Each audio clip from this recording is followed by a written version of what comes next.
الرحمن علم القرآن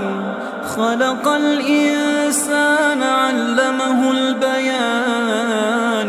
الشمس والقمر بحسبان والنجم والشجر يسجدان والسماء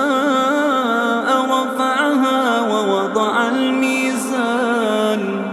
ألا تطغوا في الميزان وأقيموا الوزن بالقسط ولا تخسروا الميزان والأرض وضعها للأنام فيها فاكهة والنخل ذات الأكمام والحب ذو العصف والريحان فبأي آلاء